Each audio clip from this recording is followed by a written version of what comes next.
Assalamu alaikum wa rahmatullahi wa barakatuhu. Today, inshallah, we will learn three letters. They are also called Haroof-e-Shajaria in Arabic. These letters are Jeem, Sheen, Ya, non-mad. They are grouped together because they have the same articulation point, which is the middle of the tongue. Let's start with the letter Jeem. It's articulated from the middle of the tongue and what lies opposite to it, which is the roof of the mouth or the hard area. While reciting Jeem, the middle of the tongue is raised and it touches the roof of the mouth. Try it with me. Jeem. The middle of the tongue will touch the roof first and then the sound is produced. The sound of the Jeem with fatha is ja'alna. With kasra it's ji majidun. And dhamma sound on Jeem is ju, like al-ju. We will read this with the round lips because of the dhamma and not because of the Jeem.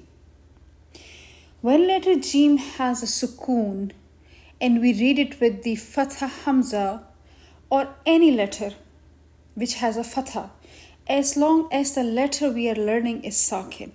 So coming back to the Jeem, the sound will be aj. Yes, its characteristic is also kalkala or bouncing. So when the reciter hits the articulation point, pronounce it with the firmness and continuous sound. Don't finish the sound of the Jeem sakin abruptly like aj, but read it like aj. Okay, now the letter Sheen. Letter Sheen's articulation point is slightly different from the Jeem. Here the middle of the tongue doesn't touch the roof of the mouth but will be very close to it.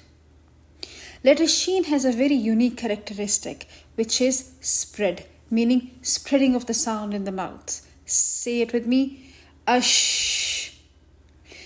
This spread of sound happens when there is a space between the middle of the tongue and the roof of the mouth.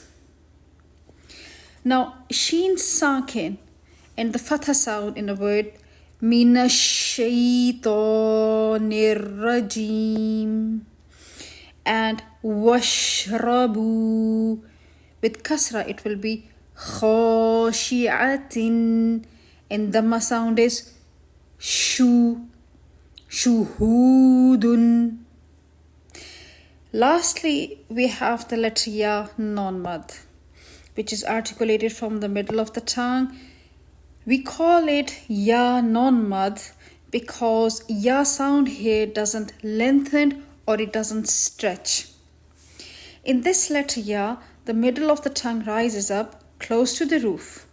Tongue is not pressed hard and no space between the tongue and the hard palate.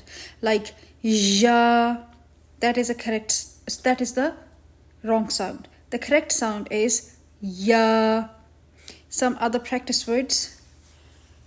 طيباتي يا أيها الذين إليون.